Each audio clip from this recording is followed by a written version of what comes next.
Hello, welcome. आप सभी लोगों का स्वागत है मेरे अपने YouTube channel only for exam preparation में। रुको रुको, नहीं जल्दी कहाँ एग्जाम है ये। आप लोग सोच रहे हो कि ये पीडीएफ से पढ़ा रहा है तो ऐसे वैसे ही होगा, कोई पढ़ाता होगा वैसे ही, कोई मतलब तो है नहीं। तो मैं आपको एक बात बता देता हूँ, इसमें जो मैं पीडीएफ से पढ़ा रहा हूँ वो मेरे हाथ से लिखे गए और सारे प्रकार के क्वेश्चन लिख कर आए हैं। आप टेंशन मत लें, जिस टॉपिक से मैं क्वेश्चन कराऊंगा उसके सारे टाइप के क्वेश्चन करवा दूंगा और उसकी अलग से क्वेश्चन और भी दे दूंगा जो मैं बाद में करवा दूंगा वापस, तो उसकी टेंशन मत लीजिए। चलो, आज हम पढ़ने वाले हैं प्रतिशत। ये रेलवे के जितने भी एग्ज़ाम हैं उनके लिए कॉमन टॉपिक है प्रतिशत मैथ का, तो वो आज हम पढ़ने वाले हैं प्रतिशत। अब आप सोच रहे हो कि तो पहला ही टॉपिक रोज प्रतिशत, ऐसा क्यों? तो प्रतिशत टॉपिक एक ही टॉपिक 5 टॉपिकों की लगभग सेम एक ही बात होती है। जैसे प्रतिशत, साधारण ब्याज, चक्रवृद्धि ब्याज, अनुपात समानुपात और लाभ हानि, इन पांचों टॉपिकों में कॉमन चीज़ है प्रतिशत। अगर प्रतिशत आ गए तो इन पांचों टॉपिक में से लगभग 50% कवर कर देते हैं। तो इसलिए पहले प्रतिशत शुरू करते हैं। अब इस प्रतिशत के मैं कॉन्सेप्ट कराऊंगा, ट्रिक कराऊंगा, कॉन्सेप्ट कराऊंगा, फॉर्मूलाज कराऊंगा, क्वेश्चन करवाऊंगा। ठीक है, ये तो होंगे इस वीडियो में। अगले वीडियो में होंगे प्रतिशत के 200 क्वेश्चन। तो आप वेट कीजिए, ये पढ़िए, फिर अगला वीडियो या तो आज शाम तक या कल सुबह तक आ जाएगा। ठीक है, तो चलो शुरू करते हैं अपना वीडियो। ये प्रतिशत है, पहला टॉपिक। पहला प्रतिशत किस पर निर्भर करता है?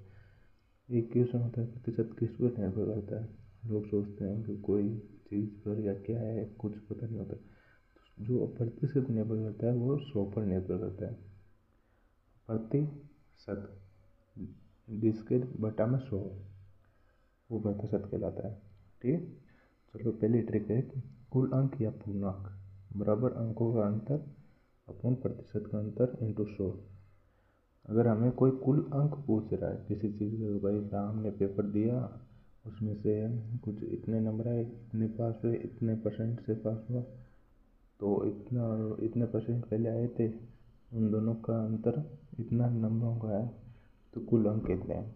ऐसे क्वेश्चन कई आते हैं।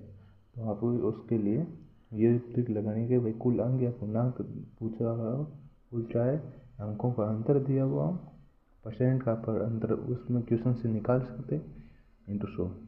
जैसे ये क्वेश्चन दिया हुआ है नीचे, सीता ने किस परीक्षा में 20% अंक प्राप्त किए और वह 72 अंक से फेल हो गई? यदि परीक्षा का उत्तीर्णांक 30% हो तो परीक्षा का कुल पूर्णांक क्या होगा? ऐसे क्वेश्चन आते हैं।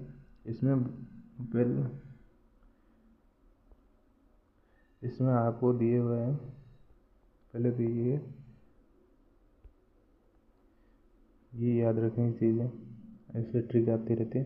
और दूसरी चीज़, ये आपको 20% यहाँ पर दिया हुआ है, उत्तीर्णांक दिए हुए हैं 30%, 20% पहले है, उत्तीर्णांक 30%, और दोनों में कितने अंकों का अंतर है? 72 अंकों का अंतर है। तो एक चीज़ आप खुद सोच सकते हो, भाई इन दोनों के बीच में 10% का अंतर है और ये कह रहा है कि वो 72 अंक थे, तो आप निकाल सकते हो 72/10 इंटू 100। रामबाण विधि से भी निकाल सकते हो ये, कि भाई रामबाण विधि क्या होती है, या तो जो दिया है, जो हमने माना है वो तो आता जाता है नीचे, जो दिया हुआ है वो आ जाता है ऊपर, इंटू जो चाहिए वो कर देते हैं गुणा में। ये होता है ना रामायण विधि में। जैसे कि कोई चीज़ होती है, अपन मानते हैं कि भाई 100 है, कितना हुआ 100, उसमें से 10 हमने जिस चीज़ को माना है, 10 चीज़, जैसे इसमें लिखा हुआ है कि भाई 20% अंक प्राप्त किए, 30% अंक प्राप्त किए, तो इसने क्या माना है कि टोटल अंक कितने 100 है, उसमें से 20 और 30 के बीच का अंतर कितना है? 10 का अंतर है। अब ये कह रहा है कि भाई 10 का अंतर नहीं, 72 नंबर का अंक, 72 अंक का अंतर है।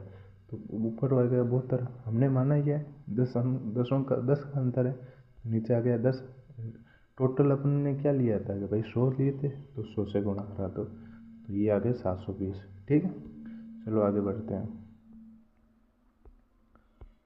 अब ये आता है सेकेंड ट्रिक। ठीक है, अब इसमें अपन करते हैं आगे। ये ट्रिक है, इसमें क्या लिखा हुआ है, शेष व कुल में प्रतिशत मात्रा पूछी हो, शेष या कुल प्रतिशत मात्रा पूछी हो। अब उसमें क्या क्या है, दी गई कोई मात्रा दी हुई है, परसेंटेज भी दिए हुए हैं, उस दी गई मात्रा निकाली गई कोई मात्रा है या जोड़ी गई कोई मात्रा है, ऐसा क्वेश्चन कोई पूछता है तो उसमें क्या करें। अब ये इस प्रकार का क्वेश्चन के लिए, जैसे ये क्वेश्चन दिया हुआ है 6 लीटर पानी की घोल में 30% नमक है और इसमें से 1 लीटर पानी वाष्पित कर दिया जाए, तो अब शेष घोल में नमक की प्रतिशत मात्रा क्या होगी, शेष घोल में नमक की प्रतिशत मात्रा क्या होगी, ये पूछ रहा है। तो अगर इस ट्रिक के हिसाब से करें, तो अपन ये कर सकते हैं कि दी गई मात्रा कितनी है, 6 लीटर, इसमें डाली गई मात्रा ये 6 लीटर हो गया, दी गई मात्रा, डाली गई मात्रा 1 लीटर ये हो गया, और प्रतिशत कितने हो गए, 30%। ठीक है, तो ये क्या हुआ, 6 इंटू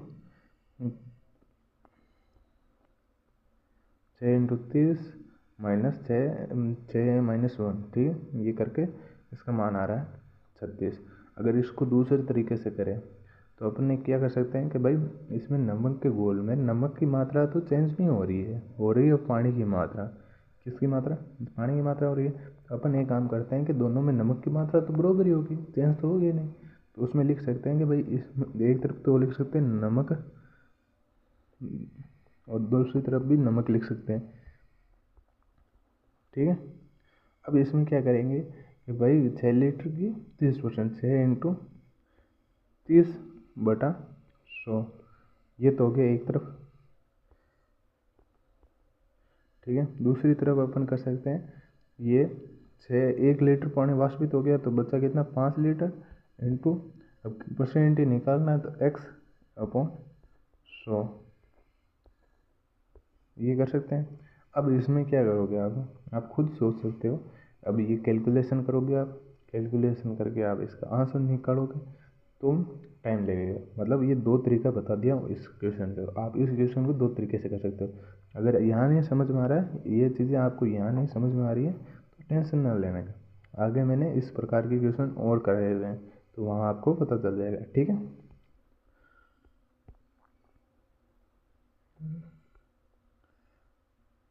एक मिनट,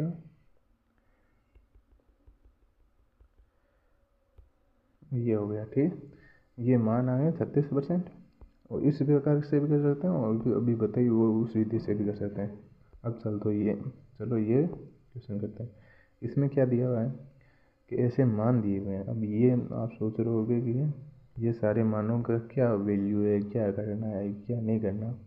तो आरआरबी में एक वैल्यू आती है काम में, एक वैल्यू होती है, टाइम होता है, टाइम की बहुत ज़्यादा वैल्यू होती है। अगर आप मैथ और रीजनिंग के क्वेश्चन जितना जल्दी हो सके उतना जल्दी कर लेंगे तो आप टोटल पर्सन अटेंड कर पाएंगे। अगर आपने उसमें भी लेट किया कि भाई मैथ और क्वेश्चन रीजनिंग के क्वेश्चन आपने नहीं मिल रहे और टाइम से लेट हो गए तो आपके क्वेश्चन छूट जाते हैं। ये कॉमन चीज़ है, सब लोगों के साथ में ये होता है।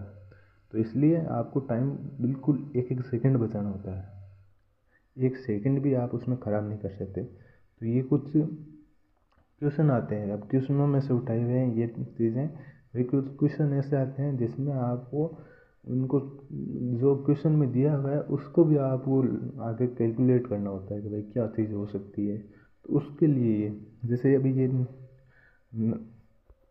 9.11% दिया हुआ है, तो इसको आप कैलकुलेट करोगे कि कितना मान होगा, क्या होगा, निकालो, फिर उसमें यूज करोगे। तो उससे अच्छा आपको ये लिखा हुआ है 9.9 से 1/11%, तो इसको चेंज किया है 1/11वें भाग में। मतलब कोई 9 से ही एक किसी का पूछ लेता है कि 850 का 9 से 1/11% कितना होगा। ठीक है, तो अब आप क्या करोगे, 850 इंटू 9 से 1/11 इंटू 1/100। अब पूछोगे 1/100 कहाँ से है, ये प्रतिशत का आएगा 1/100। तो ऐसे आप करोगे तो उसमें आपको टाइम लगेगा एक्स्ट्रा कि भाई पहले 9 से 1/11 का मान निकालो, जो कि होगा 100/11 इंटू 1/100। फिर 100 को काटोगे, फिर ऐसे कैलकुलेशन करनी पड़ेगी आपको। अब वहीं पर आप क्या कर सकते हो कि जैसे ये पूछा है 850 का 9 से 1/11, तो आप लिख सकते हो 850 इंटू 1/11। अब इसकी बस इतने की कैलकुलेशन करके आप आंसर लिख सकते हो, जबकि आपको अगर 9 से 1/11 गई तो और कैलकुलेशन भी करनी पड़ती है। तो ये इसमें आपके मिनिमम जैसे किसी क्वेश्चन में 5 सेकंड लगेगा तो उसमें ये 3 सेकंड ही लगाएगा ऐसे क्वेश्चन। तो ठीक है, इस हिसाब से ये आपको थोड़ी बहुत अगर हो सके तो याद कर लो, नहीं तो 2-3 बार कॉपी में मिला के लिख लो, तो आपको याद अपने आप ही हो जाएंगे। ठीक, चलो आगे बढ़ते हैं। जैसे 9 से 1/11 का कितना परसेंट, ये 9 से 1/11% को किस भाग में लिख सकते हैं, 1/11वां भाग। 8 से 1/3% को किस भाग में लिख सकते हैं, 1/12 भाग। ठीक है, 7 से 2/13 को किस भाग से लिख सकते हैं, 1/13। 7 से 1/7%, 1/14। 6 से 2/3%, इससे 1/15। 50% हाफ मतलब 1/2। 25% 1/4। 16 से 2/3% को लिख सकते हैं 1/6 के रूप में। 12 से 1/2% को लिख सकते हैं 1/8 के रूप में। 33 से 1/3% को लिख सकते हैं 1/3 के रूप में। 20% को लिख सकते हैं 1/5 के रूप में। 14 से 2/7 को लिख सकते हैं 1/7 के रूप में। 11 से 1/9% को लिख सकते हैं 1/9 के रूप में। तो आपको ये याद रखना है। ठीक है, अगर आपको एक बार के लिए अगर आप सोच रहे हो कि भाई हमें कैलकुलेशन में टाइम कम खर्च करना है, तो उसमें आपको अगर ये क्वेश्चन याद होंगे तो आपको कैलकुलेशन में बहुत कम टाइम लगेगा। ठीक है, ये मेन इम्पोर्टेंट चीज़ है जो आपको अगर प्रतिशत में याद होगी तो आपको कैलकुलेशन, अगर इस प्रकार के क्वेश्चन आएंगे तो उसमें आपको कैलकुलेशन में ज़रूरत नहीं पड़ेगी। ठीक है, चलो आगे बढ़ते हैं।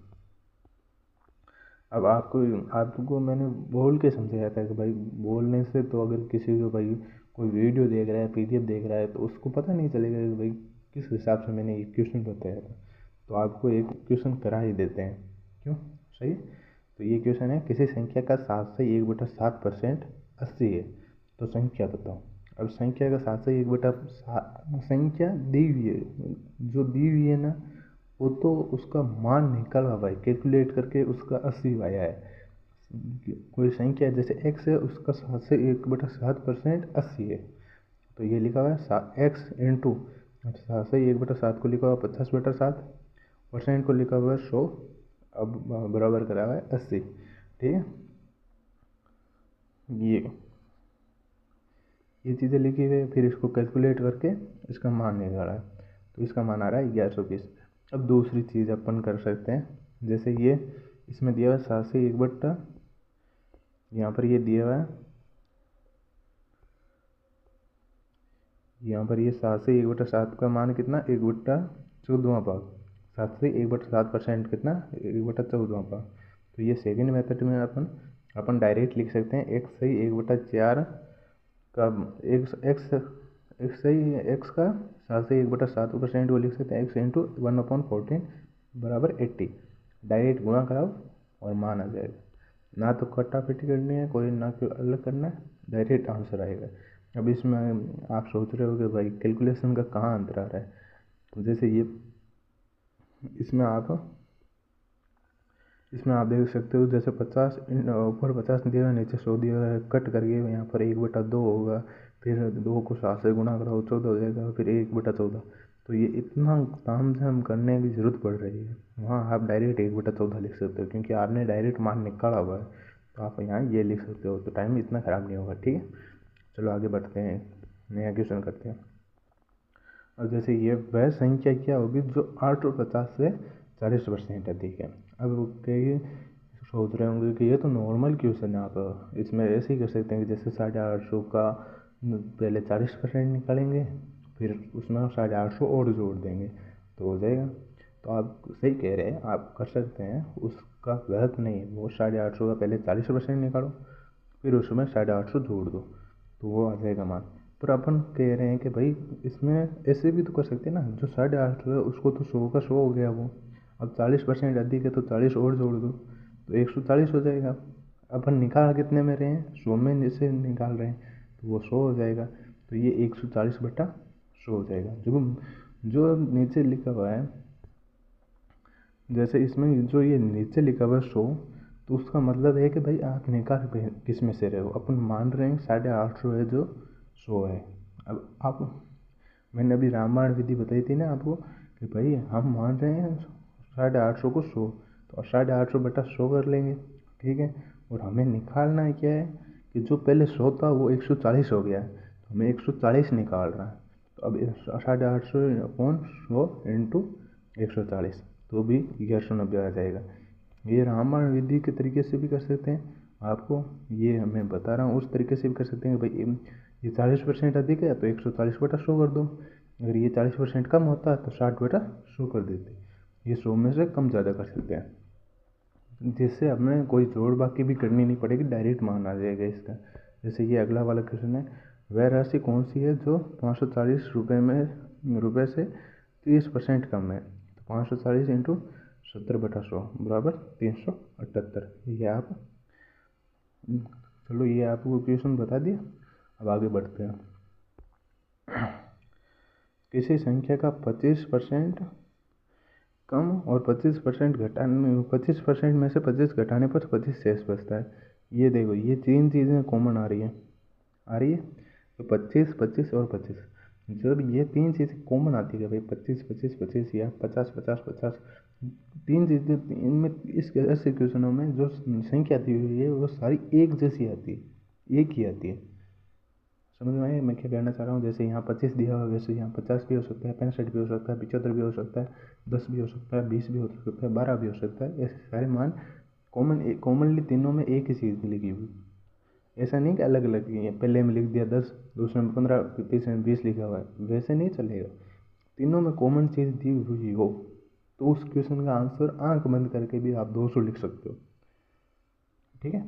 अब 200 लिख सकते हो, ये पहली लाइन यही लिखी हुई है, इसलिए ही तो ये ना, ये आपको अलग से घेरा दूसरे रंग में करके लिखा हुआ है ताकि आप लोगों को समझ आ सके कि ये चीज़ किस लिए लिखी हुई है, आप समझ सको। आप डायरेक्ट कई बार ऐसे लिखा हुआ है, यहाँ 25 लिखा हुआ है, यहाँ 50 लिखा हुआ है, यहाँ 75 लिखा हुआ है, तो आप क्या करते हो कि भाई ये तीन क्वेश्चन तो वैसे सेम ही है, इसमें कोई संख्या का ही तो अंतर है, अपन डायरेक्ट 200 लिख सकते हैं, वो 200 आंसर नहीं होगा, वहाँ आप गलत हो सकते हो। इसलिए आपको दूसरी विधि बताई हुई है। ये दूसरी विधि जो आपका अलग अलग मान आता है या अलग अलग संख्या दी हुई होती है तो उसके लिए ज़्यादा फायदेमंद होती है, ठीक है। तो ये अपन इसको दूसरी विधि से भी बता देते हैं। जैसे किसी संख्या का 25%, पहले 25% निकालना पड़ेगा, तो ये हो गया एक्स का 25/100, एक्स इंटू 25/100, ये हो गया उस संख्या का 25%। अब उसमें से 25 घटाना है तो -25 कर दो, बचता कितना तो बराबर 25 कर दो, ये आ गया। इसकी कैलकुलेशन करो, इसका आंसर आ जाएगा, ठीक है, राइट। तो ये ऐसे करते हैं। चलो आगे बढ़ते हैं। अब आप कहोगे ये क्वेश्चन है ना नॉर्मली सारे जगह आता है,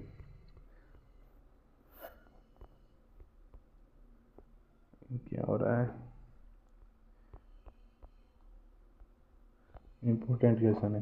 किसी चुनाव में दो प्रत्याशी खड़े थे, उस चुनाव में 10% मतदाताओं ने अपने मतों का प्रयोग नहीं किया तथा 60 मतों को अवैध घोषित कर दिया। जीतने वाले प्रत्याशी मतदाता सूची में कुल मतों की संख्या 46% मत प्राप्त किए तथा 308 मतों से जीत गए। तो बताओ चुनाव में कुल कितने मत पड़े। अब आप इस क्वेश्चन को आप एक बार खुद करके कोशिश करें। आप सोच रहे होगे नीचे आंसर लिखा हुआ है हम यहाँ से पढ़ लेंगे, तो आप पढ़ सकते हो, वो आपकी गलती है। क्योंकि अगर आप एक बार खुद करने की कोशिश नहीं करोगे तो आपको पता कैसे चलेगा कि क्वेश्चन कैसे होगा। आप आंसर देख सकते हो, आपको वही मना ही नहीं है। अब मैं टाइम लूँगा, मैं 10 सेकंड बाद में आपको ये क्वेश्चन भी समझा दूँगा।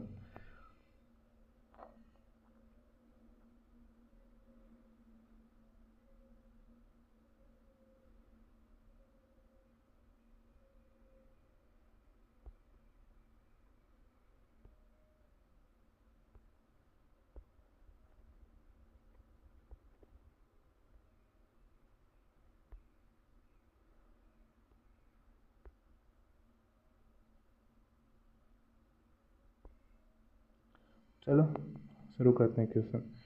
जैसे इसने क्या कहा कि 10% मतदाताओं ने अपने मतों का प्रयोग नहीं किया, तो टोटल मत माना कि अपने 100 है, तो उसमें से 10% ने नहीं किया तो बचा कितना, 90। अब उसने कह रहा है कि कुल मतों के 47 प्रतिशत मत प्राप्त किए, कुल मतों से 47% मत प्राप्त किए। तो ये मत सोचना कि जो वैध मत है ना उसमें से 47% प्राप्त किए, ठीक है। अब ये क्वेश्चन हमेशा याद रखना कि भाई जीतने वाला 47% प्राप्त कर रहा है, आप जो कह रहे हो कि कुल जीता ये है, तो आप सोच रहे हो कि भाई कुल मतों में से 47% अगर बंदा लेके आया है, तो 53% तो हारने वाला भी लेके आया है, तो जीतना तो वो चाहिए, ये नहीं जीतना चाहिए। तो आप क्वेश्चन की ये मेन चीज़ है कि भाई जो आपको वैध मत है उसका 47% दिया हुआ है। क्वेश्चन को ध्यान से पहले पढ़ लेना चाहिए। आप सोच रहे हो कि भाई ये 5-6 लाइन का क्वेश्चन है, तो अपन 5-6 लाइन का क्वेश्चन टाइम खराब करेंगे, 1 मिनट ऐसे लगाएंगे क्वेश्चन पढ़ने में, 1 मिनट फिर क्वेश्चन करने में लगाएंगे, 2 मिनट खराब होंगे। तो आप उसको कुछ नहीं लगेगा, जैसे ही आप क्वेश्चन पढ़ोगे ना उसके 10 सेकंड के अंदर आपका आंसर क्वेश्चन का आंसर आ जाएगा। आप टेंशन मत लीजिए, मैं इतने क्वेश्चन कराऊंगा, इसके 200 क्वेश्चन के लगभग मेरे पास इसके क्वेश्चन पड़े हैं प्रतिशत के, मैं लगभग 200 क्वेश्चन का एक सीरीज कराऊंगा। उसमें आपको मैं अभी पहले आंसर नहीं बताऊंगा, बस क्वेश्चन फिर सीधा आंसर, क्वेश्चन फिर सीधा उसका आंसर, आप अपने आप ही कीजिए। अगर आपको नहीं आएगा तो मैं आपको एक टेलीग्राम लिंक भेज दूंगा कमेंट सेक्शन में, इसी में भी भेज दूंगा, अगले वाले में भी भेज दूंगा। वहाँ से कमेंट सेक्शन में जाकर टेलीग्राम चैनल को ज्वाइन कर लेना, वहाँ आपको इसकी क्वेश्चन की पीडीएफ मिल जाएगी, इसके नोट्स की पीडीएफ मिल जाएगी, और जो उस क्वेश्चनों के आंसर है उसकी भी पीडीएफ मिल जाएगी। तो ठीक है, चलो शुरू करते हैं। अब ये कितना दिया हुआ है, 10%, 10% दिया हुआ है, तो टोटल मत कितने हो गए, 90 मत।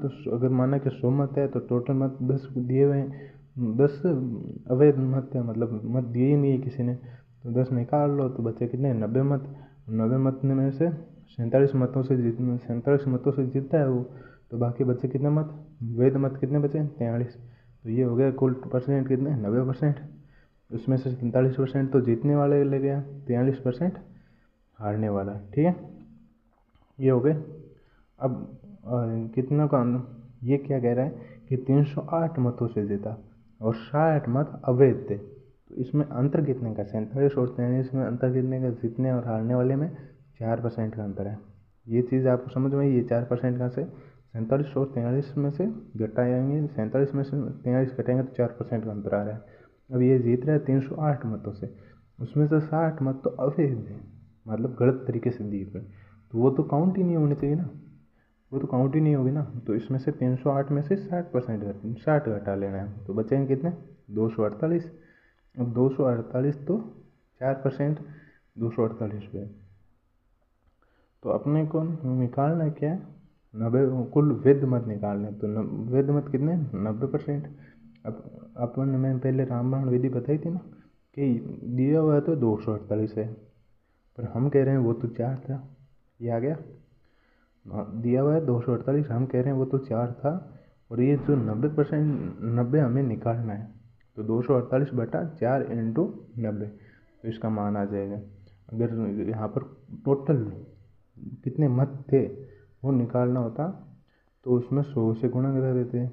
अगर जीतने वाले का निकालना होता तो 248/4 इंटू 47% कर देते। हारने वाले का निकालना होता 248/4 इंटू 43% भी कर देते, तो इससे मान इसका आ जाता, ठीक है। चलो आगे बढ़ते हैं।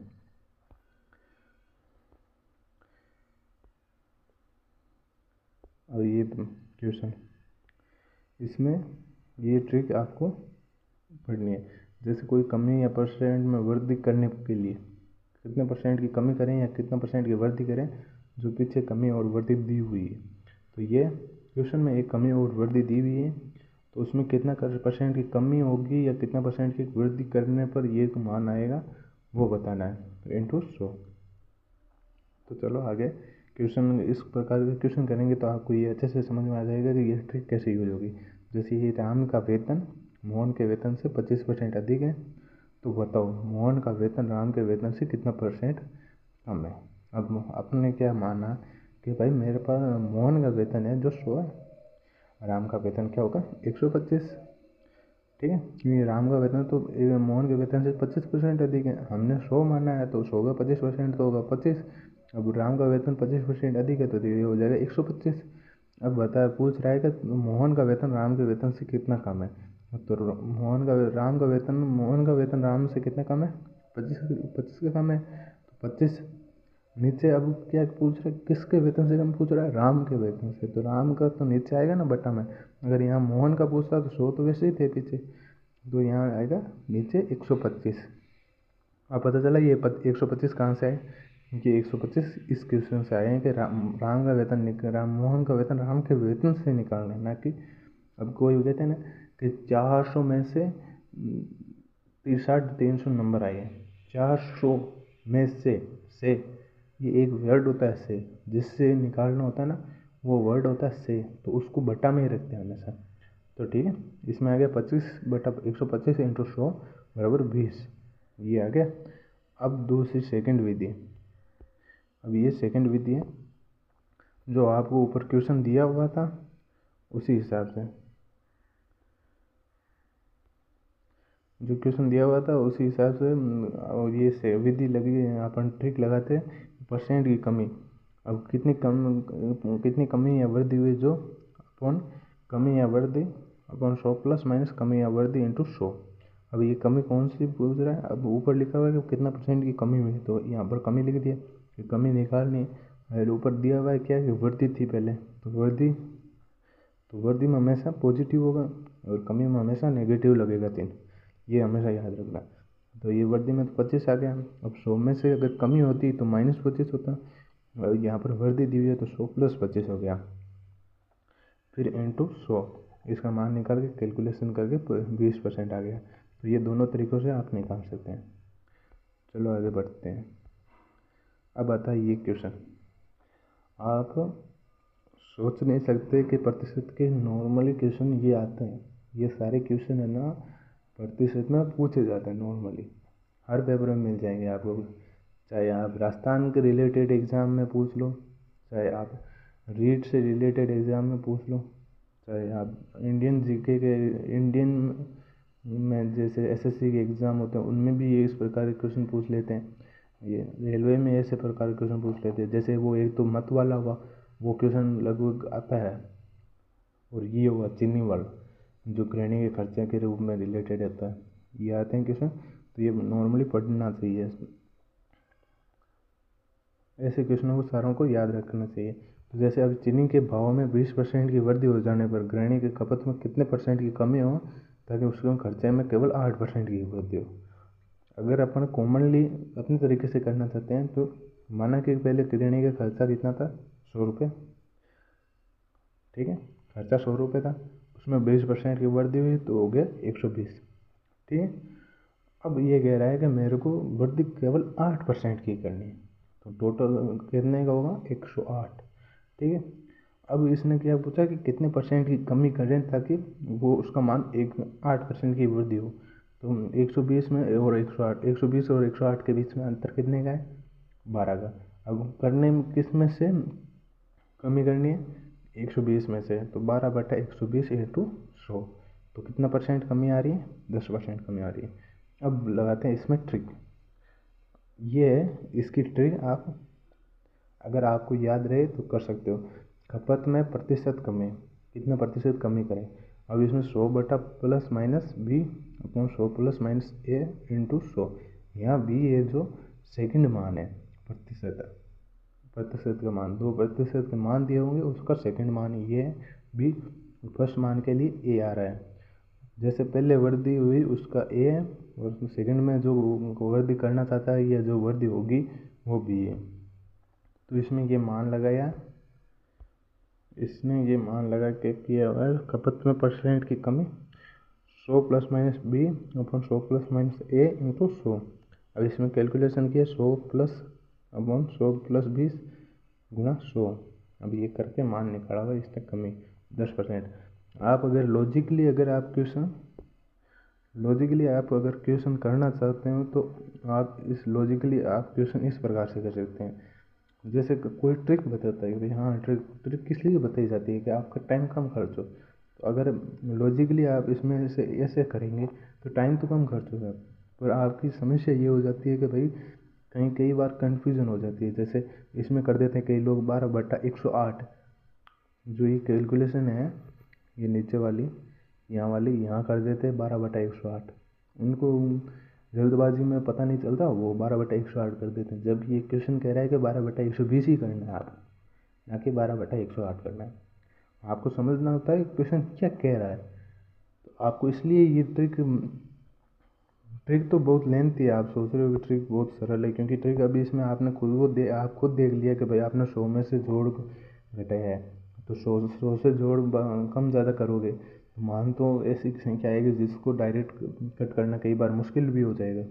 फिर उसको 100 से गुणा करोगे तो आपको भाग भी देना पड़ेगा, सब कुछ करना पड़ेगा, तो उसमें टाइम लग सकता है। तो टाइम तो आपको इसमें भी लगेगा, उसमें भी लगेगा, दोनों में लॉजिकल है, दोनों तरीके से कर सकते हैं, दोनों तरीके सरल है आपके लिए, आप दोनों तरीके से कर सकते हैं, इसलिए आपको दोनों विधि बताई हुई है। ठीक है, चलो आगे बढ़ते हैं।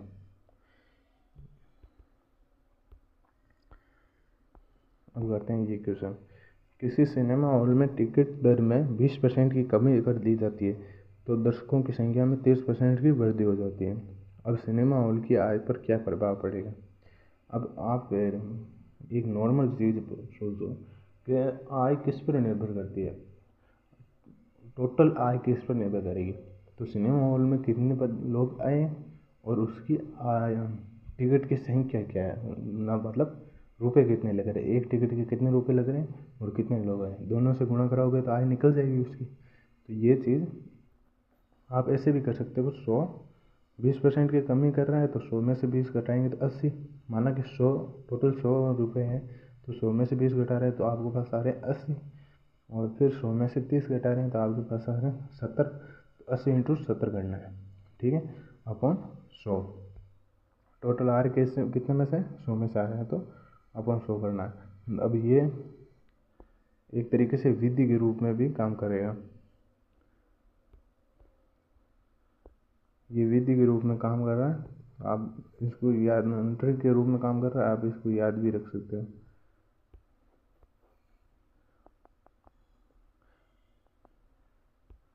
यार फिर क्या होता है, ये ट्रिक के रूप में भी काम कर रहा है। जब पहले से वृद्धि हो बाद में कमी हो, या पहले बाद में कमी हो, और या पहले कमी हो और बाद में वृद्धि हो, तो हमेशा कमी और वृद्धि का प्रभाव निकालने पर 100 प्लस माइनस ए, 100 प्लस माइनस बी अपॉन 100। तो ऐसे कर सकते हैं। तो 100 में से ए घटाया 100 माइनस 20, और 100 में से बी वृद्धि हुई तो 100 प्लस 30।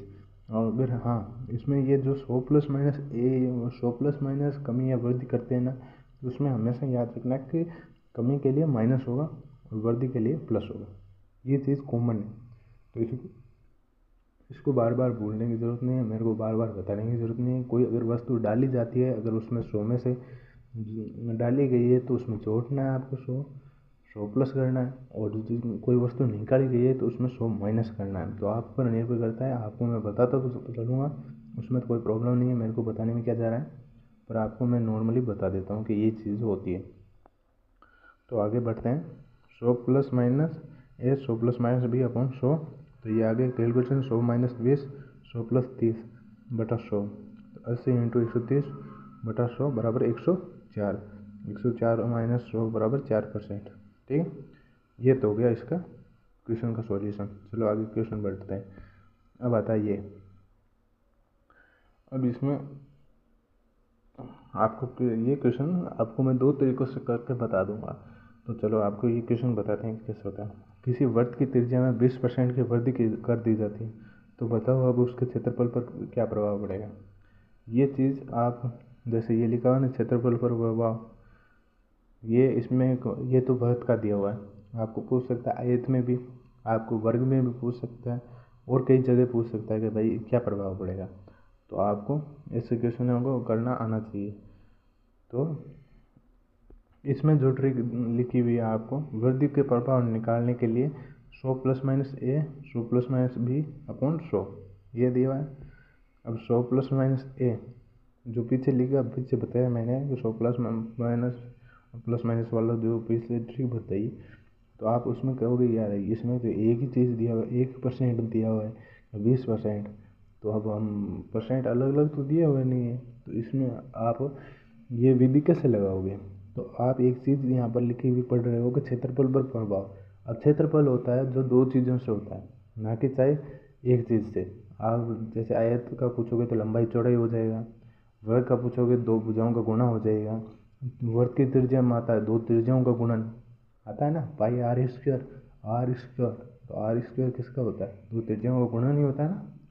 वैसे तो हर दो चीज़ों का होता है, इसमें वर्ग की एक त्रिज्या में वृद्धि हो रही है 20% की, तो दोनों त्रिज्याओं में वृद्धि कितनी होगी, 100+20 और 100+20, नीचे 100 लिखना है, तो ये हो जाएगा 120 × 120/100, तो टोटल आएगा ये कैलकुलेशन करके 44% की वृद्धि। अब आप एक दूसरे तरीके से भी कर सकते हो, मैं बता देता हूँ। ये होता है एक ट्रिक होती है plus minus A plus minus B plus minus A B बटा 100। अब आप इसमें ए और बी कितना, ये जो परसेंट दिया होता है वो ए बी, और आप यहाँ ए और बी दिया हुआ है, प्लस का मतलब है वृद्धि और कमी का माइनस का मतलब है कमी, तो यहाँ जो ये 20% की वृद्धि है तो ये वृद्धि में प्लस, और दूसरा भी यहाँ प्लस होगा, ये प्लस आ गया, इसमें ए बी 20 × 20/100, अब ये हो गया, तो इसका आंसर कितना आएगा, ये 44% ही आएगा। अब ये आपको याद, आप चाहे कोई सी भी ट्रिक से करो, चाहे ऊपर वाली ये जो पहले दी हुई है उस ट्रिक से करो, चाहे ये ट्रिक से करो। अब आप सोच रहे हो कि सर आपने तो ये लिखा दिया तो हम कैसे याद रखेंगे, आप तो अब इसको मिटा दोगे, तो आप टेंशन मत लीजिए, इस प्रकार का क्वेश्चन आगे किया हुआ है तो वो आपको समझ में आ जाएगा। आपको मैं पहले एडवांस में बता रहा हूँ कि ये ट्रिक है, तो आप इस तरीके से भी कर सकते हैं। चलो ठीक है, आगे बढ़ते हैं। और ये क्या लिखा हुआ है, सीता का वेतन गीता के वेतन का 40% है, तो बताओ गीता का वेतन सीता के वेतन से कितने परसेंट होगा।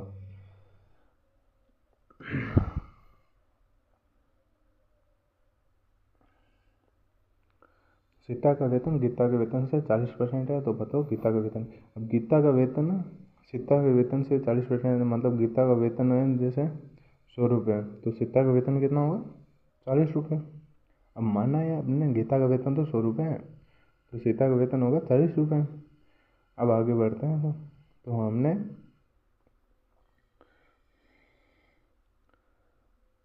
कितने में से परसेंट निकालना है, 40 में से निकालना है, कितने अंकों का निकालना है, तो 100 अंकों का निकालना है, 100/40 × 100 तो आ रहा है 250।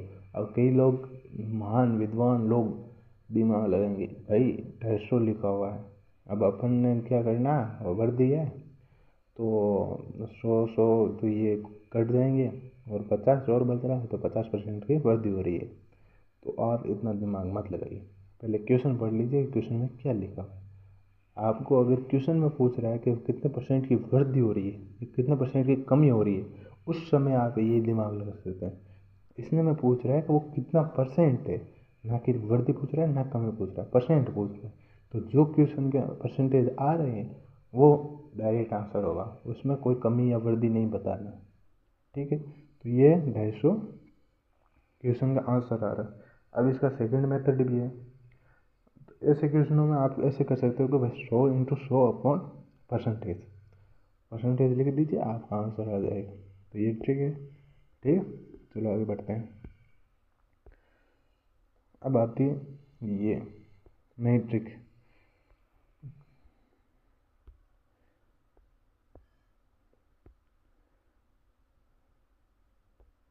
इस ट्रिक को करना है, जैसे कोई पहले का मूल्य या वास्तविक मूल्य, पहले कोई मूल्य था या उसका वास्तविक मूल्य क्या है वो पूछता है, तो उसके लिए ट्रिक है कि कोई वस्तु में कमी या वृद्धि हुई है वो अपॉन 100 ± कमी या वृद्धि इंटू जो रुपये दिए हुए हैं वो रुपये अपॉन kg। अब आप सोच रहे होगे सर ये रुपये कहाँ से आ गया, केजी कहाँ से आ गया। कमी वर्दी तो पीछे एक सूत्र में भी लगी हुई थी सेम ही। आपका रुपये और केजी में क्या अंतर है। तो आप ये तो पता है आपको प्लस किस में काम आएगा माइनस किस में, प्लस वर्दी में और माइनस कमी में। तो आप क्वेश्चन करते हैं तो आपको पता चलेगा कि इसमें ये कहाँ से है। चीनी के भाव में 20% की कमी हो जाने पर 240 रुपये में 12 केजी चीनी खरीदी जा सकती है। तो बताओ चीनी के पहला मूल्य क्या था। ये क्वेश्चन पूछा है। अब पूछा क्या है, पहले का मूल्य। तो पहले का मूल्य, ये पहले का मूल्य। अब कमी या वृद्धि में जैसे कमी या वृद्धि पूछ रहा है तो कम 20% की कमी हो रही है।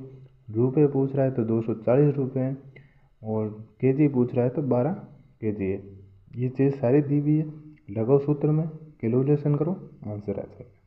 जैसे ये क्या हुआ है, पहले का मूल्य 20/100 - 20 इंटू 240/12।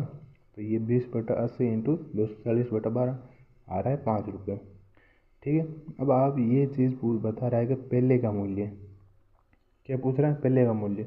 अब ये अगर यहाँ पर क्वेश्चन चेंज करके वो पूछ लेता कि अंतिम मूल्य क्या था, लास्ट में जो मूल्य निकाला वो क्या था, तो वो पूछ लेता है।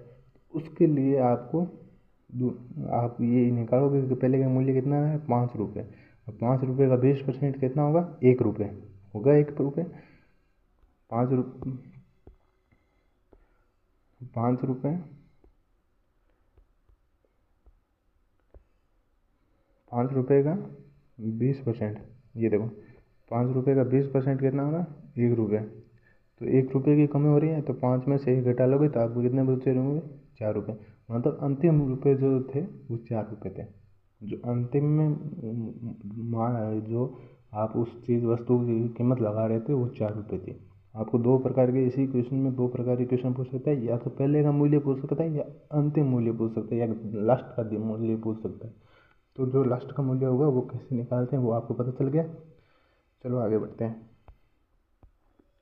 अब आपको ये मैंने आपको ये क्वेश्चन स्टार्ट हुआ था ना, तब बताया था कि भाई प्रतिशत में चक्रवर्ती ब्याज भी आ सकता है, साधारण ब्याज भी आ सकता है, अनुपात समानुपात भी आ सकता है, लाभ हानि भी आ सकती है।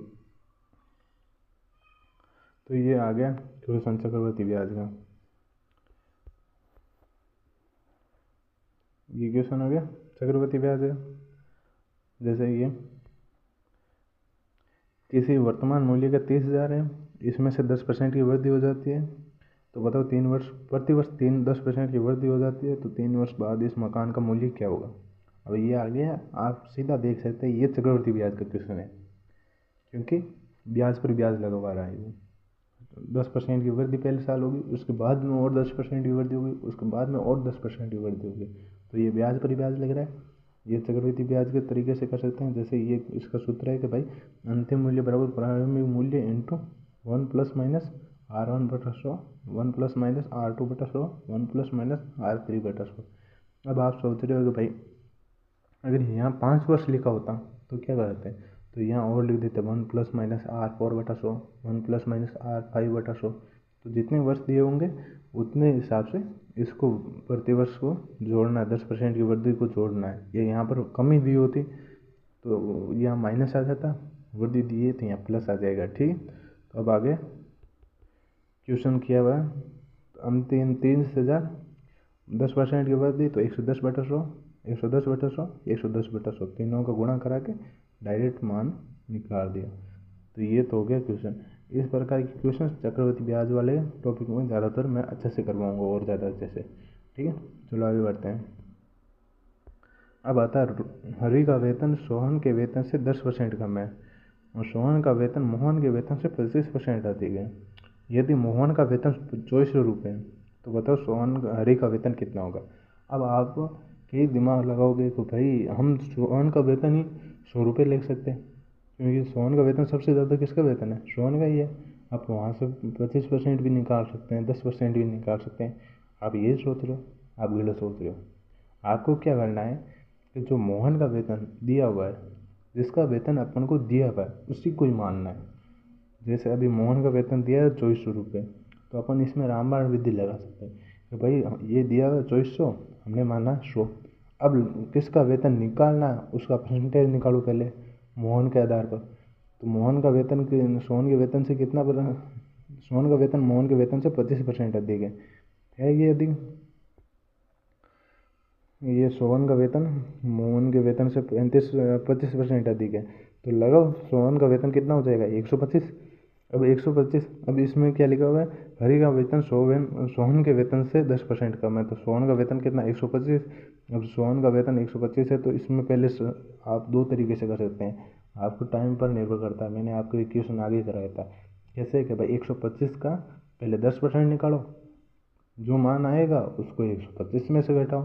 तो इतना टाइम खराब करने के बजाय 125 इंटू 90/100 कर दो, तो डायरेक्ट उसका मान आ जाएगा, उसको मान आना चाहिए, जैसे ये आया है। अब इसमें मान क्या आ रहा है 112.5, जो कि हरि का वेतन हो गया। अब ये सोहन के आधार पर हरि का वेतन कितना है, मोहन के आधार पर हरि का वेतन है 112.5।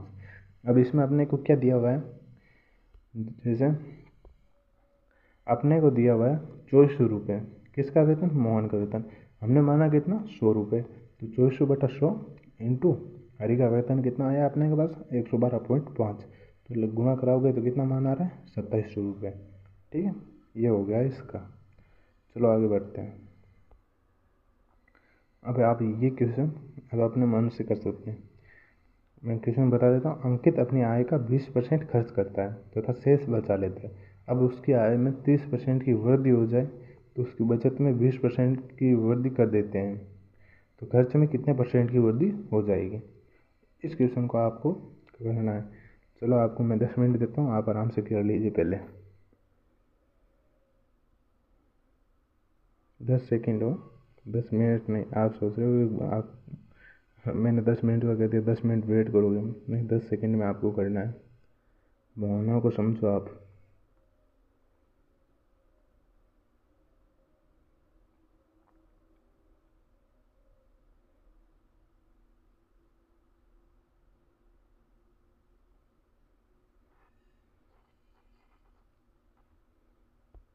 हो गया, चलो आगे बढ़ते हैं। क्वेश्चन का आंसर निकालते हैं क्या हुआ। जैसे अंकित अपनी आय का 20% खर्च कर देता है। ठीक है, ये याद रखना, अंकित अपनी आय का 20% खर्च कर देता है। अब उसकी आय में कितनी परसेंट की वृद्धि हुई, 30% की।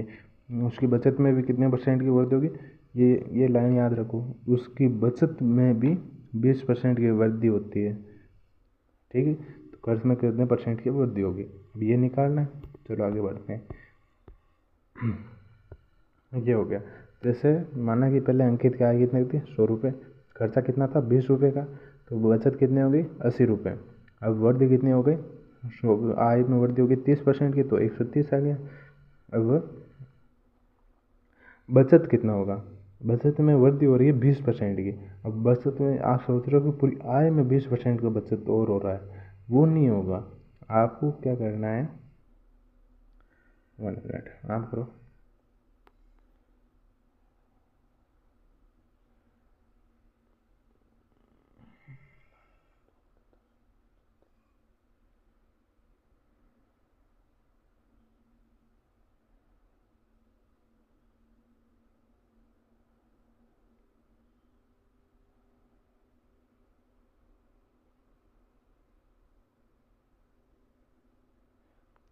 ठीक है, चलो आगे बढ़ते हैं।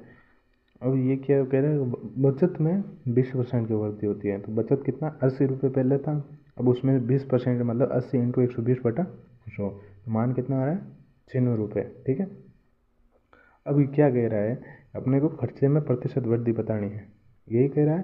तो अब खर्चा कितना हो रहा है, लास्ट में खर्चा कितना हो रहा है, तो 130 माइनस 96, तो टोटल खर्चा आ रहा है 134 रुपये। तो अब खर्चे में वृद्धि कितने की हुई, तो पहले क्या था 20 रुपये, अब आ रहा है 34 रुपये, तो अंतर कितने का आया 14 रुपये का। अब आज उस खर्चे में वृद्धि किस में से हुई थी, 20 पहले 20 रुपये में से हुई ना। खर्चे में वृद्धि पूछ रहा है, पहले से वृद्धि पूछ रहा है, पहले से अभी कितना और ज़्यादा खर्चा हो रहा है, तो 14/20 इंटू 100, तो आ रहा है 70%। ठीक है, ये हो गया। चलो आगे बढ़ते हैं। अब आता है ये बड़ा क्वेश्चन। मैंने आपको एक पहले भी कहा था कि भाई आप बड़ा क्वेश्चन देख के कंफ्यूज या डर मत जाना, क्योंकि बड़े क्वेश्चन सबसे सरल होते हैं, टाइम भी कम आपको लगेगा, क्योंकि उसमें सारी चीज़ें आपको आंखों के सामने दे दी जाती है, आपको बस कैलकुलेशन करनी होती है। तो इसमें दिया हुआ है, एक बाजार में सर्वेक्षण करने में 20 लोगों का उत्पाद ए चुना, 60 लोगों ने उत्पाद बी चुना, तो बाकी व्यक्ति निश्चित नहीं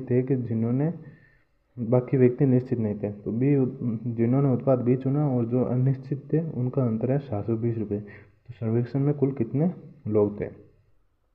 अब 100 में से 20 लोगों ने तो ए चुना और 60 लोगों ने बी चुना, तो अनिश्चित कितने थे? 20 और 60 को जोड़ लोगे तो हो रहे 80। 100 में से 80 लोगों ने तो कोई ना कोई उत्पाद चुना है, तो बाकी बचे कितने? 20 जने, तो अनिश्चित थे 20।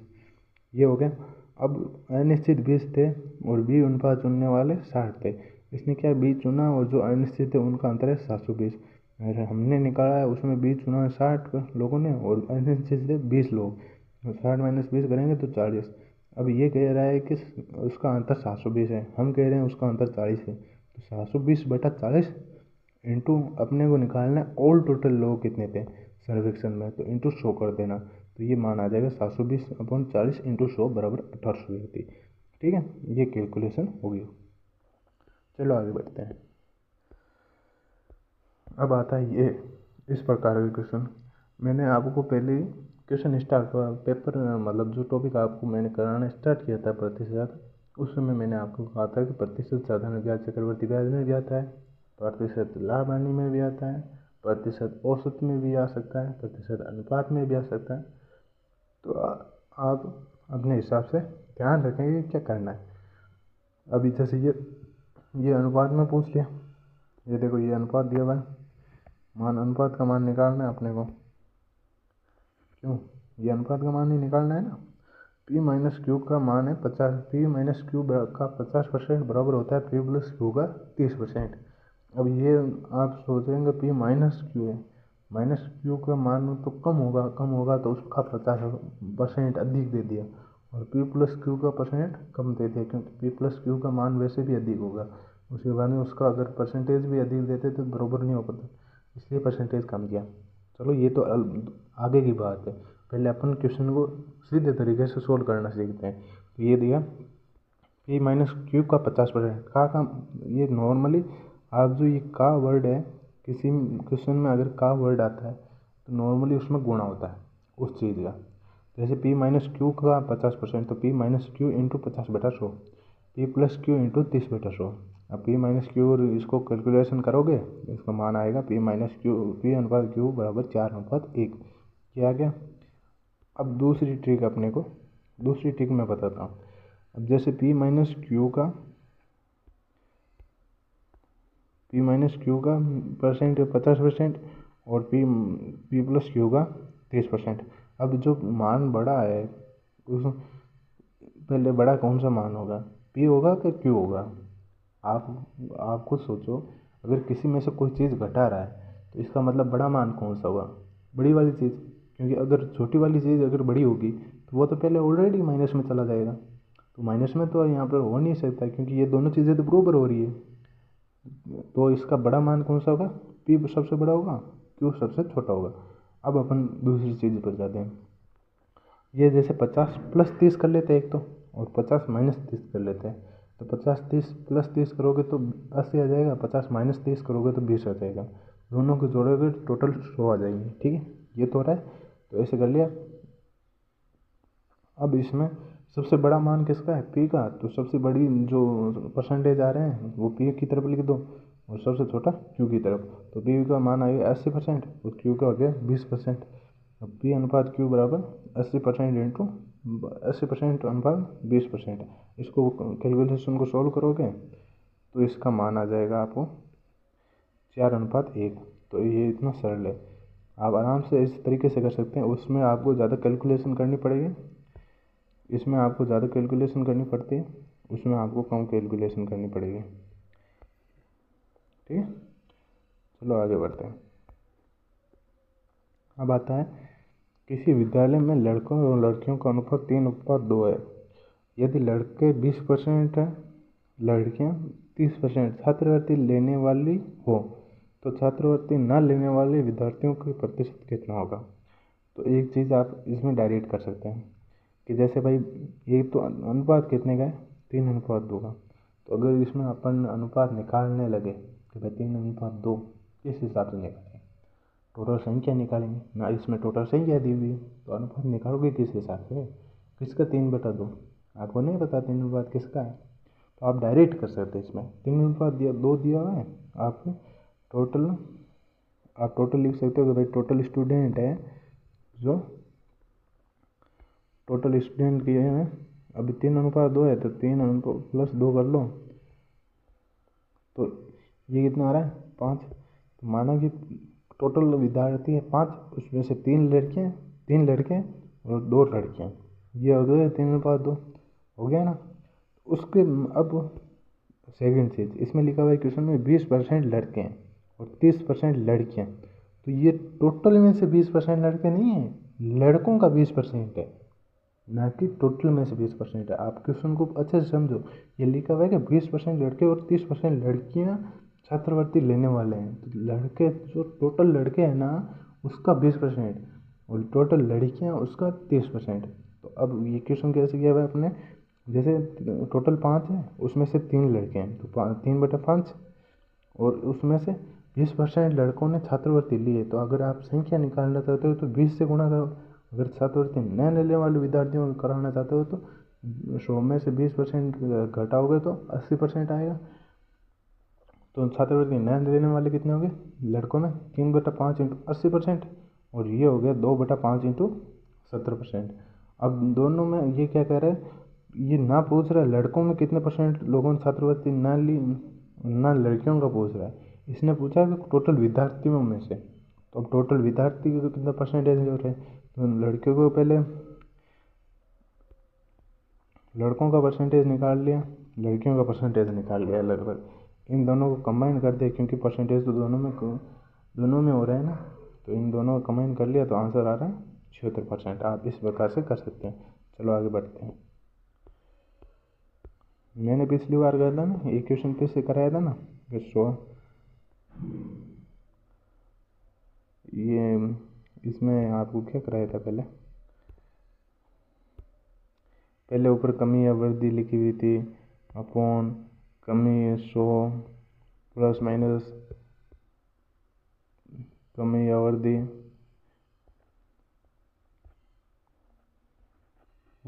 इंटू 100 करा हुआ था।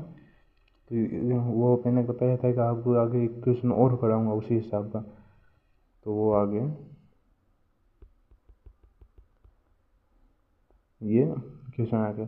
अब इसमें क्या लिखा हुआ है, 3 लीटर चीनी के घोल में 40% चीनी है और 1 लीटर पानी डालने पर घोल में कितने परसेंट चीनी हो जाएगी।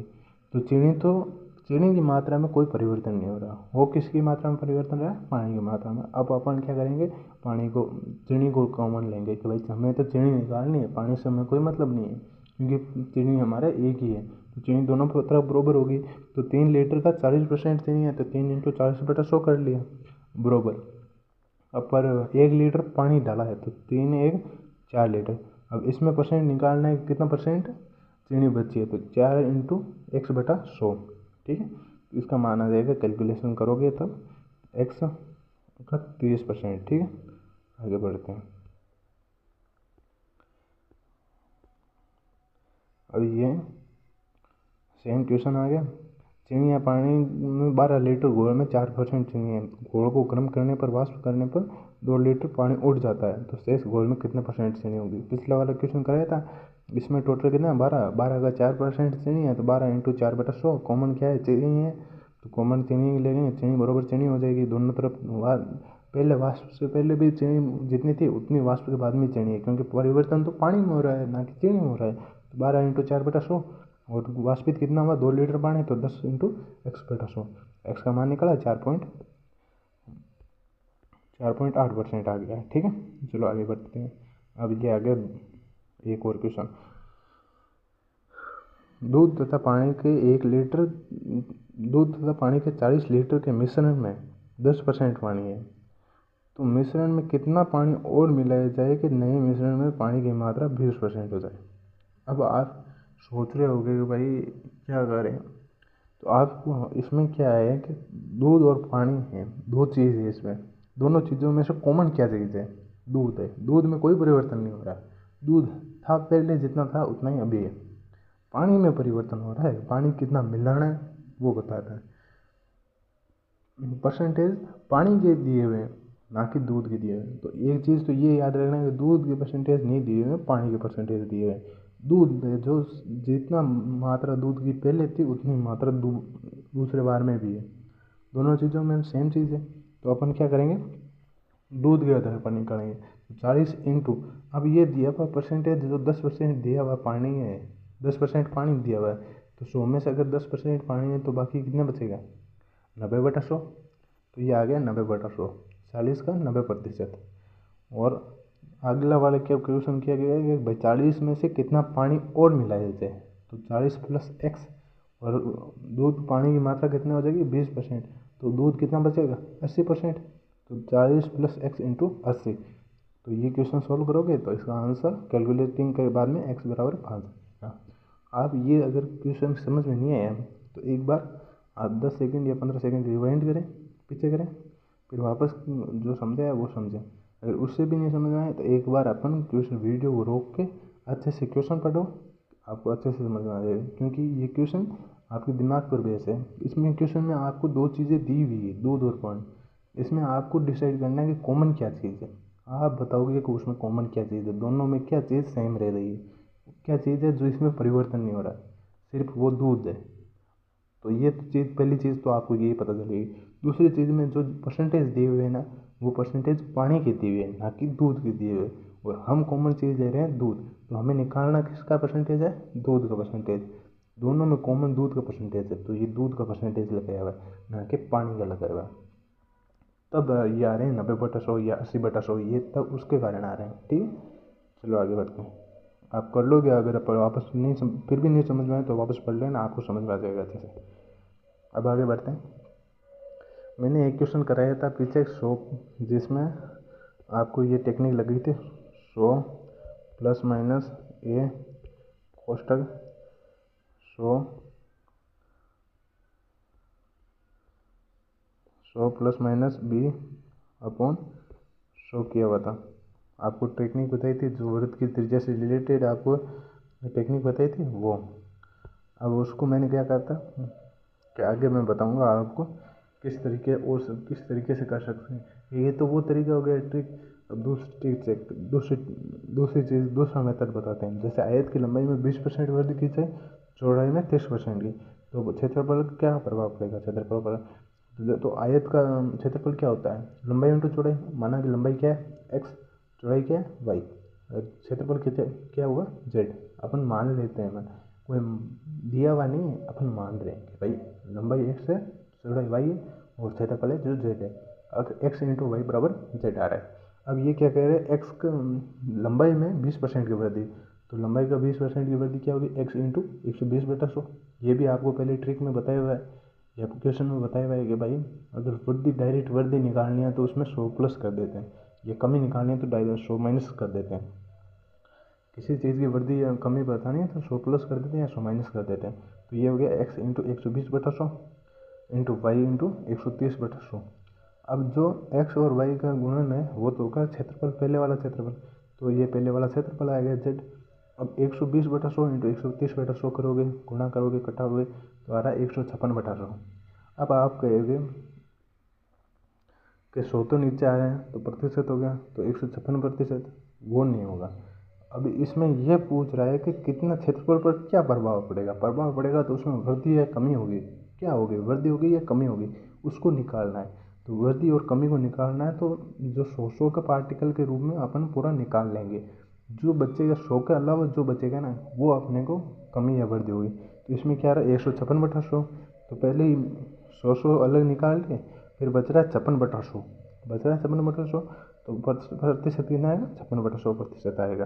ठीक है, चलो आगे। सेकंड मेथड मैंने आपको पहले ही बताया था, ये सेकंड मेथड ये आपको पहले करके बताया था, अभी ये लिख दिया, ये आपको समझ में आ जाना चाहिए। ठीक है, इसमें क्या है कि plus minus A plus minus B plus minus A B upon 100। जो ए और बी है, जो परसेंटेज दिए हुए हैं वो, किसी चीज़ में क्षेत्रफल में जो परसेंटेज, 2 परसेंटेज दिए हुए हैं वो तो हो गए ए और बी। और जहाँ प्लस और माइनस है वहाँ पर प्लस डिपेंड करता है वृद्धि पर, माइनस डिपेंड करता है कमी पर। प्लस उस समय लगाएंगे जहाँ वृद्धि होगी और माइनस उस जगह लगाएंगे जहाँ कमी होगी। अब ये कह रहा है कि 20% की वृद्धि है, दोनों में 20, एक में 20 और एक में 30% की वृद्धि है, यही लिखा हुआ है। तो 20 + 30 × 20 × 30/100 आ गया 56%। अगर यहाँ ये क्वेश्चन कहता कि भाई एक तरफ तो 20% की वृद्धि हो रही है, 1% 30% की कमी हो रही है, तो यहाँ हो जाता 20 - 30 - 20 × 30/100, ठीक है। तो इसका मान आता, ऐसे करते, ठीक है। आगे बढ़ते हैं, क्वेश्चन करते हैं। ये तो हो गया इसका, ये अगला वाला क्वेश्चन। अब आप इस क्वेश्चन को समझो। अगर कोई चीज़ दी है, उसके शेष के शेष वाला क्वेश्चन आता है कि भाई कोई चीज़ दी है, उसका ये शेष बचा, उस शेष से और शेष निकाले और उससे और शेष निकाले, वैसे कोई क्वेश्चन आता है तो उसमें क्या कहता है, जिसे ज़्यादातर ये क्वेश्चन आई के आधार पर ही आते हैं। तो आई × 100 - x, जो x है, पहला x, फिर दूसरा y, फिर z, 100 - x, 100 - y, 100 - z बराबर 100। ये तो हो गया,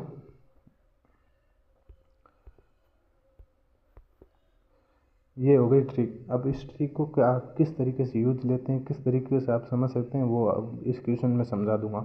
एक्स अपनी मासिक आय, चंदन अपनी मासिक आय का 40% शिक्षा पर। अब 40 पहले निकालेंगे। आप सोच रहे हो कि भाई हम ट्रिक से नहीं करेंगे, मत करो ट्रिक से, सीधा कर लो। ये क्या कह रहा है कि मासिक आय का 40% शिक्षा पर खर्च कर रहा है, तो बचा कौन कितना रहा है, बचा हुआ आगे काम आएगा ना, खर्च वाला तो काम नहीं आएगा, खर्च वाला तो चला गया, बचा हुआ काम आएगा। x × 60/100 बचा इतना ही है ना, x × 60/100 बचा हुआ है। अब ये कह रहा है जो बचा हुआ है उसका 25% खेल पर खर्च करता है, तो फिर वो 25% निकालो। x × 60/100 जो मान होगा, मेन मान, उसका 25% निकालो। 25% खर्च हो गया तो 75% निकालो, जो बचा हुआ है, जो कोई कितना बचेगा, 75% बचेगा। अब उसका जो मान आएगा उसके 20% खर्च मनोरंजन खर्च कर देता है, जो मान आएगा उसका 20% खर्च कर देता है, तो बच्चा कितना, उसका 80%, तो 80/100 कर दो। अब इसका मान आएगा मासिक। अब बचत कितनी हुई टोटल, 24 रुपये। अपन के पास कितनी बचत हुई, x × 60/100 × 75/100 × 80/100 बराबर 24 रुपये, ये आ गया। पर आप अगर ट्रिक याद रख पाओगे तो आप डायरेक्ट इस तरीके से भी कर सकते हो। अगर आप ट्रिक नहीं याद रख रहे हो तो आपको मैंने अभी बताया है किस हिसाब से करना है, उस हिसाब से भी कर सकते हो। अगर यहाँ बचत 100% कोई चीज़ में अगर वृद्धि होती है तो 100+ हो जाता है, कमी होती है तो 100- हो जाता है। इसलिए मैंने 100 - 40 किया तो 60% है, 100 - 25 किया है तो 75%, और 100 - 20 किया है तो 80 आ रहा है। अब ये इसी हिसाब से क्वेश्चन है, तो आप इस हिसाब से कर सकते हैं। इसकी कैलकुलेशन करो, इसका आंसर आ जाएगा आपके पास, ठीक है। ये तो हो गया, ये तो हो गया आपके सारे क्वेश्चन। अब आपको एक चीज़ मैं बता देता हूँ, इस प्रतिशत टॉपिक में से सारे क्वेश्चन, सारे प्रकार के क्वेश्चन मैंने करा दिए, सारी ट्रिकें बता दी, सारे क्वेश्चन करा दिए। अब आपके बचा क्या है, आपके क्वेश्चनों की एक सीरीज, जिसमें आपको बहुत सारे क्वेश्चन दिए होंगे, उसमें आप लिमिटेड टाइम होगा, आपको उसमें से क्वेश्चन करने हैं। जितने ज़्यादा आप क्वेश्चन कर सकेंगे उतना ज़्यादा आपकी स्पीड बढ़ेगी, ज़्यादा से ज़्यादा क्वेश्चन करना चाहोगे ना। ऐसा तो नहीं है कि भाई रेलवे निर्भर किस पर करता है, टाइमिंग पर, और टाइमिंग निकालने के लिए आपको ज़्यादा से ज़्यादा क्वेश्चन करने पड़ेंगे। तो मैं यहाँ पर एक और वीडियो डालूँगा इसी चैनल पर, आपको टेलीग्राम पर इसकी चैनल की लिंक भी मिल जाएगी, टेलीग्राम चैनल की लिंक मिल जाएगी आपको कमेंट सेक्शन पर। उसमें भी आपको मैं नोटिस डाल दूंगा कि भाई यूट्यूब पर ये वीडियो आ चुकी है, आप पढ़ लीजिए। तो उसमें आपको लगभग 200 से 300 क्वेश्चन मिलेंगे, जिसको मैं टाइमिंग से कराऊंगा। भाई एक क्वेश्चन का 30 सेकंड का टाइम है, तो एक क्वेश्चन के लिए 30 सेकंड वेट करके उसका आंसर बता दूंगा, फिर अगला क्वेश्चन 30 सेकंड वेट करके आंसर बता दूंगा। उसमें आपको मैं कैसे आंसर आया वो नहीं बताऊँगा। आप सोच रहे हो कि भाई वो भी बताओगे, तो उसको बताऊँगा तो वो टाइम बहुत ज़्यादा खींच जाएगा, बहुत बड़ा लंबा चौड़ा वीडियो बन जाएगा। तो उतना लंबा चौड़ा वीडियो अपने को बनाना नहीं है, अपने को तो आंसर बताना चाहिए कि क्या आंसर आ रहा है। क्योंकि आप खुद करना चाहोगे।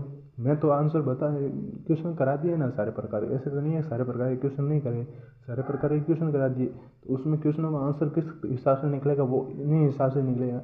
और इन्हीं हिसाब से निकलेगा तो आप आंसर निकाल सकते हो। तो आपको मैं सारे क्वेश्चनों के आंसर बताता जाऊँगा और आप क्वेश्चन करते जा रहे हो। टाइमिंग लास्ट में ख़त्म होगा, मैं इसकी फिर क्वेश्चन आंसर टोटल करके आपको लगभग कम टाइम लगेगा 30 सेकंड के हिसाब।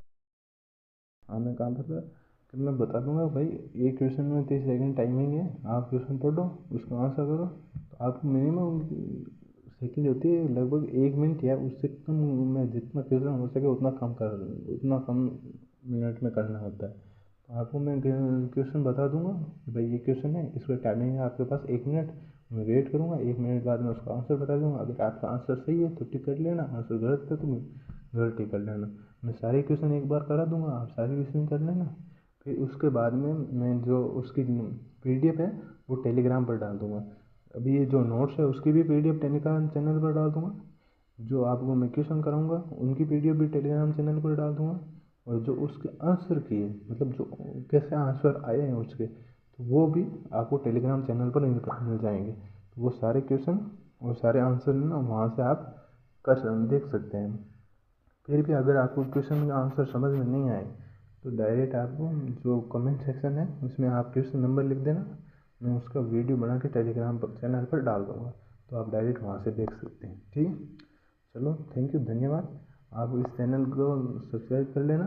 और किस जो आपको कैसा लगा, अच्छा लगा बुरा लगा, लाइक डिसलाइक जो भी है आप कर देना। और इस वीडियो को ज़्यादा से ज़्यादा शेयर करना ताकि आपके टेक्नीशियन ALP NTPC में जो भाई तैयारी कर रहे हैं उनको भी ये वीडियो मिल सके, वो भी पढ़ सकें। ठीक, थैंक यू, धन्यवाद।